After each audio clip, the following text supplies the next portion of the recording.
hal-hal yang tidak penting merepotkan kepala kita. Karena hari ini kita sedang berada di situasi yang namanya mass mediated reality. Realitas sekarang sampai kepada kita itu lewat mass media. Kalau dulu yang namanya pengalaman itu terjun langsung, mengalami langsung, tapi sekarang tidak. Pengalaman hidup didapatkan melalui mass media. Makanya sekarang sering disebut dengan mass mediated reality. Sekarang apa yang tidak lewat media? Ngaji pun lewat media. Para kiai, para gus-gus, para haji, mereka semua mempunyai channel-channel sendiri. Apalagi makanan, tutorial makan, tutorial menaburkan bumbu di atas makanan, sampai metode makan mie beserta sendoknya, itu semua ada di YouTube. Tutorial ngepras rambut sampai ngelim rambut, metode ngelus kucing sampai ngelus ulo sing ono endoke juga ada di media. Lalu apa efeknya dari data yang disajikan oleh mass media tersebut? Satu, membuat hidup menjadi dangkal. Coba rasakan bedanya. Yang ngaji HP-mu atau kamu yang ngaji, itu tentu saja mempunyai vibrasi yang sangat berbeda. Kedalamannya berbeda. Meskipun HP-mu sangat fasih sekali, enak sekali kalau ngaji, meskipun itu hanya rekaman. Dengan kamu yang ngaji sendiri, itu rasanya sangat berbeda. Bela sungkawa hadir langsung ketemu orangnya, itu jauh berbeda dengan bela sungkawa lewat WA yang hanya copy paste saja. Telah meninggal dunia, satu grup isinya 100 orang, semuanya copy paste. Jadi orang hanya mementingkan citra, orang hanya mementingkan tampilan, makanya hidup cenderung jadi dangkal. Rasakan keintiman bertemu langsung daripada hanya lewat media saja. Yang kedua, hari ini terasa sangat noise atau riuh, karena citra dianggap lebih penting daripada kenyataan. Makanya semua orang jadi sering memperlihatkan dirinya. Jadi keriuhannya sangat terasa, ramainya sangat luar biasa. Hitung saja berapa grup yang ada di HP-mu, berapa ratus WA yang tampil di HP-mu saat ini. Lalu pilihlah mana yang penting, mana yang tidak penting. Dari berapa ratus WA yang masuk, mana yang tidak penting. Kalau kamu membuka WA, TikTok, atau video short, kalau menemukan video yang penting, kamu langsung scroll. Tapi kalau kamu melihat video yang dagelan, lucu, kamu lihat. Nanti bagian apa lagi yang akan kamu lihat serius? Sangat rame, riuh. Dari beberapa video yang kamu lihat hari ini, hanya beberapa persen saja yang berbobot, yang mampu meningkatkan kualitas hidupmu.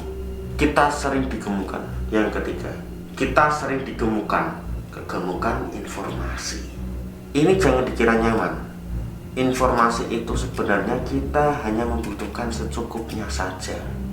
Terlalu banyak informasi, kita akan terdistraksi kemana-mana. Hal-hal yang tidak penting merepotkan kepala kita karena terlalu banyak informasi. Kita itu tidak cukup tahu bahwa misalkan kemarin sepak bola yang menang tuh ini, yang kalah ini. Lalu kita terus memasuki lebih dalam. Kenapa kok menang? Kenapa kok bisa kalah? Jangan-jangan terus begini. Oh, pemain ini tadi malam sedang gegeran dengan pacarnya, makanya dia mengalami kalah. Makanya tendangannya itu lecek, makanya umpannya tidak pernah akurat. Nah, pemain yang ini tadi malam habis dikasih kado istimewa dari istrinya, makanya dia sering membuat peluang dan hampir gol, bahkan bisa mencetak 3 gol dan membuat timnya menang. Kamu mencari sampai ke situ, sampai kamu sendiri tidak sadar bahwa kamu sudah terlalu dalam mencari informasi. Kegemukan informasi kadang itu tidak relevan dengan kebutuhanmu. Nah, ini sering menjadi masalah besar. Kalau kamu orang yang tangguh, buatlah filter. Kalau ada hal-hal yang tidak penting, skip aja. aku tahu ini tidak ada manfaatnya buatku, maka aku akan melewatinya. Apa sih pentingnya mengetahui? Artis ini sebentar lagi mau pisah loh Pak. Oh, dia sudah beberapa bulan ini bisa ranjang. Kemarin itu habis diwawancarai begini, ini begini, ini begini. Aduh, eman-eman. Apa benar itu menjadi kebutuhanmu? Kebutuhan untuk mencari tahu aib orang lain? Pikirkan itu. Yang keempat, ketelanjangan. Apa sih yang tidak kamu pamerkan keluar? Yang menelanjangi dirimu itu bukan orang lain, tapi dirimu sendiri. Orang itu tahu per detik kamu itu sedang ngapain, kamu sedang melakukan apa, kamu sedang berpikir tentang apa. Karena apa?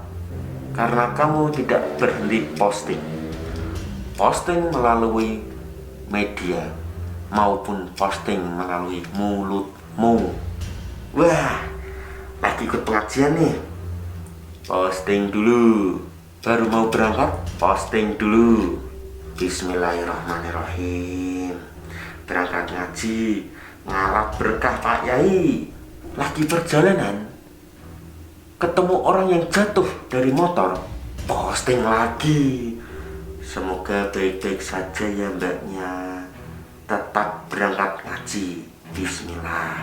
Sampai di parkiran, alhamdulillah sudah sampai di parkiran.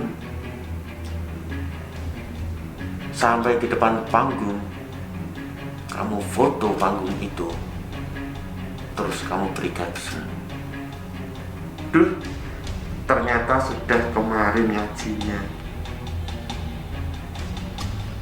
Kan begitu kelakuanmu. Jadi yang menelanjangi dirimu itu ya dirimu sendiri. Kamu sendiri yang bongkar siapa dirimu. Ranah privat habis sudah.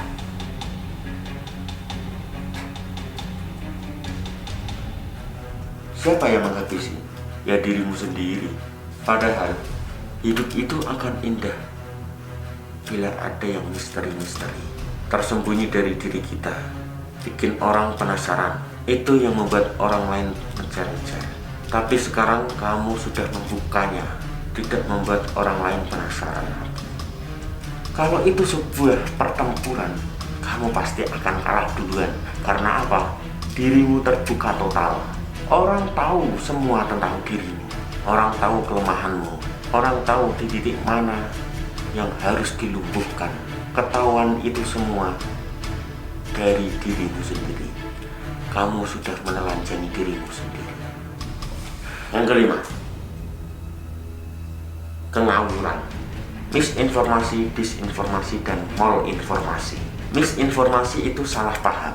Disinformasi itu kita tahu beritanya itu soal ini, tapi kita gunakan untuk kepentingan yang lain. Malinformasi itu kita memang sengaja ngarang cerita, membuat-buat cerita agar bisa terlihat ramai saja. Kita sering dibingungkan dengan hal-hal yang ngawur seperti itu. Yang keenam, ngeyel atau keras kepala. Kalau dulu ada tokoh namanya René Descartes, I think therefore I am. Aku berpikir maka aku ada. Kalau sekarang, I think therefore I am right. Pokok men, kalau aku yakin bener ya bener. Orang kayak gini dikritik tidak bisa. Sudah dikritik tidak bisa, didukung oleh Google. Pendirianmu juga disupport oleh Google. Itu namanya filter bubble. Peradaban ngeyel. Inilah sumber-sumber kegelisahan saat ini yang sehubungan dengan mass mediated reality. Apakah itu ada dampaknya? Dampaknya ada di sini.